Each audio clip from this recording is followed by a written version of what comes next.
성부와 성자와 성령의 이름으로 말씀드립니다. 한 주간 동안 안녕하셨는지요? 얼마 전에 교계에서 발행하는 신문에 실린 기사의 헤드라인을 본 적이 있습니다. 다음과 같았습니다. 부활주일에 모이는 예배는 부활할 수 있을까? 안타깝게도 성공회는 회중의 예배 참석을 5월달로 미루었기 때문에 모이는 예배는 부활절에도 부활하지 못했다고 답해야 할 것 같습니다. 따라서 오늘도 지난주와 마찬가지로 저희 교회에서는 저와 제 가족만이 부활주일 미사를 드리고 있습니다.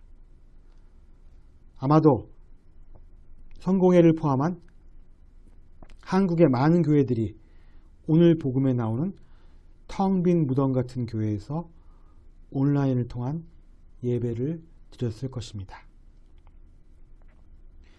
교회력에 따라 매년 당연하게 반복되던 전례가 코로나 바이러스로 인해 지장을 받게 되는 현실을 접하게 되니 저는 다시 한번 지금의 이러한 비상 상황이 우리에게 던지는 의미는 무엇인가를 묻지 않을 수 없었습니다. 2020년의 부활절은 여러 궁금증과 그에 따른 질문들로 인해 머릿속이 복잡해지고 마음도 전혀 개운치 않은 축일임에 틀림없습니다. 그럼에도 불구하고 우리는 이러한 엄중한 시기에 다시 한번 신앙과 부활의 의미를 되새겨야만 합니다. 왜냐하면 우리의 신앙은 바로 우리가 발을 딛고 있는 현실에서 우리가 살아갈 바를 비춰주는 등대와 같은 것이기 때문입니다. 그리고 이러한 신앙의 심사숙고 과정을 통하여 우리는 매일매일을 참 그리스도인으로 거듭나야만 하는 임무를 제대로 수행할 수 있기 때문입니다.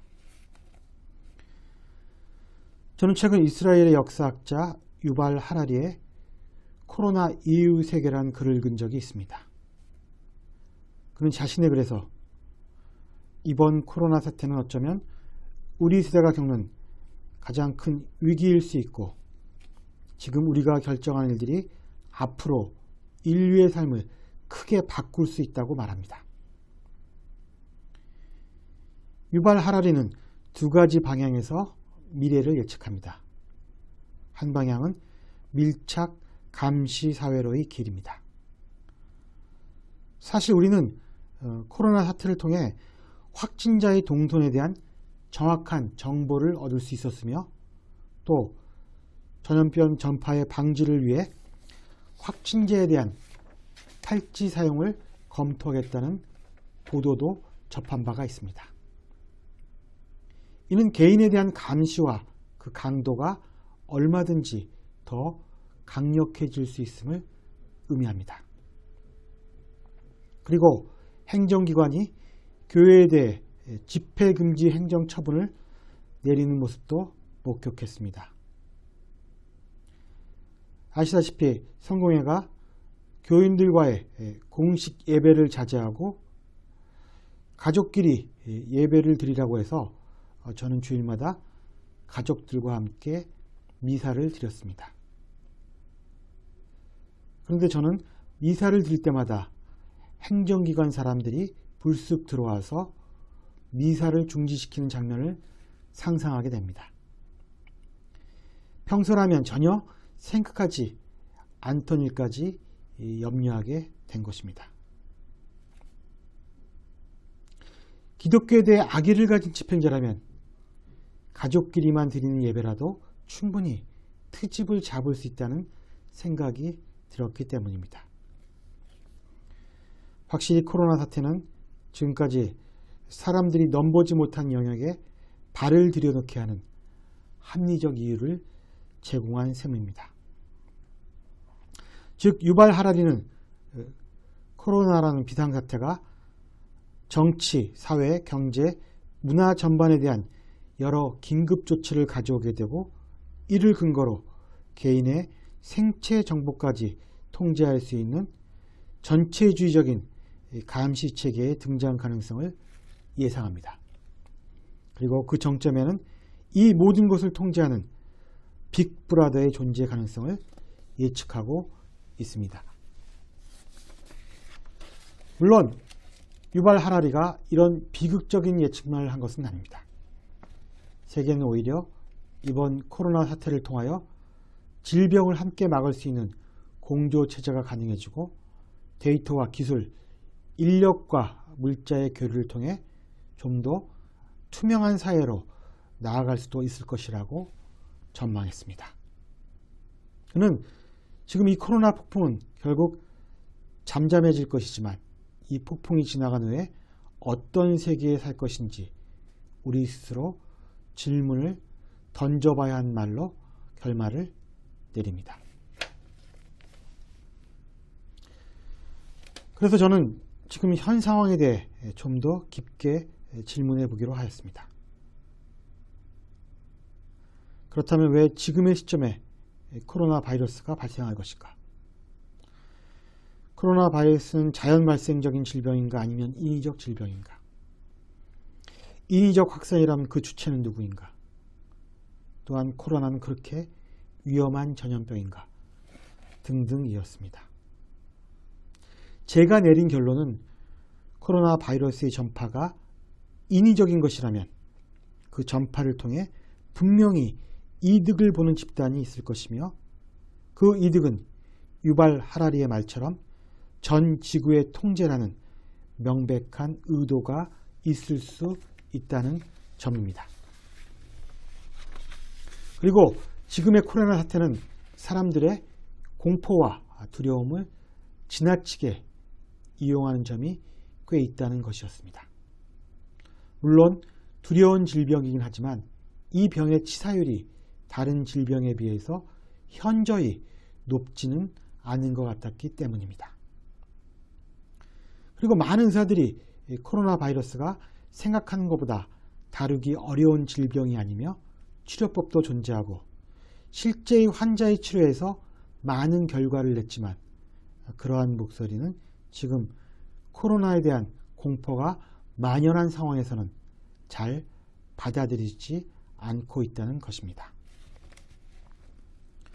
그래서 저는 결국 코로나의 의도적 확산, 사람들의 공포심을 통한 판단력의 마비, 그것을 통해 사람들을 통제하고자 하는 집단이나 사람들과 거기에 동조하는 엘리트들이 벌이는 한편의 음모는 아닌가 하는 생각을 해보게 되었습니다. 결국 목적은 병에 대한 공포를 통해 사람들을 자신들의 통자에 두고 인류를 통제하고자 하는 것. 이것이 위에서 말한 유발 하라리의 빅브라더의 목적과 연관이 있는 것은 아닐까요? 그리고 코로나의 추이를 예측하는 사람들에 의하면 코로나는 4월 중순에 정점을 찍을 것이고 7월 말이면 완전히 사라진다고 합니다.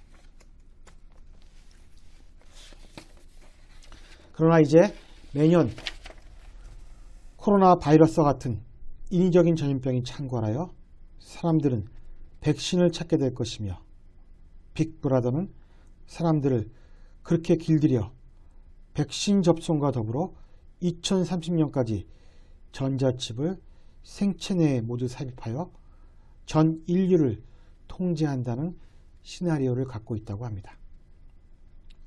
즉 2030년에는 빅브라더의 각 개인에 대한 지배가 완전히 이루어지는 통제사회, 즉 전체주의 사회가 공고하게 성립된다는 것입니다. 위에서 제가 말씀드린 것은 일견 공상과학 영화에나 나올 법한 이야기일 수도 있습니다. 또한 기독교 한편에서 주장하는 요한계시록의 실현일 수도 있습니다.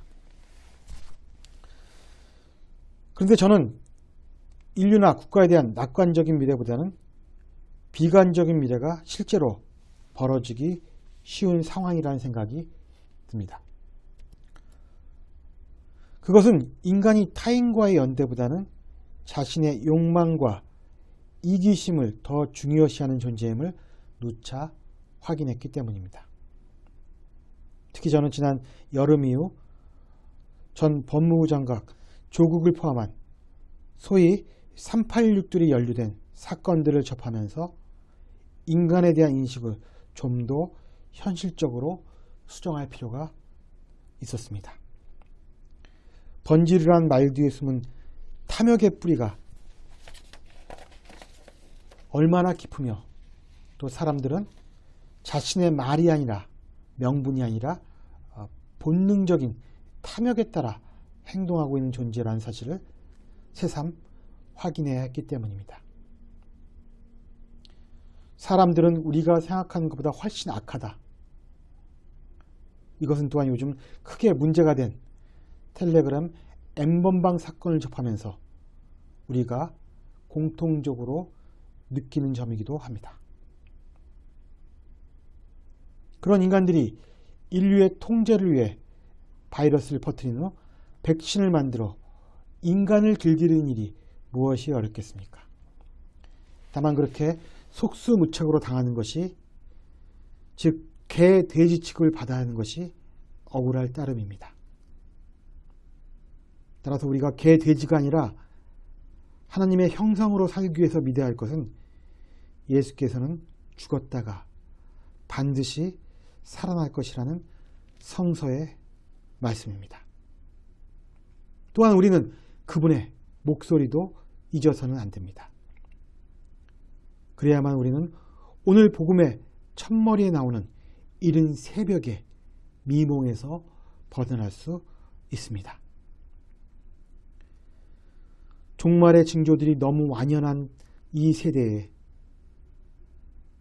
앞으로 사는 일이 더욱 어려워질 것이라는 영적인 절박함이 느껴지는 이 시대에 우리는 막달라 마리아처럼 부활하신 주님을 만나 뵌 일과 주님께서 우리에게 일러준 말씀을 전하는 사람이 되어야 할 것입니다.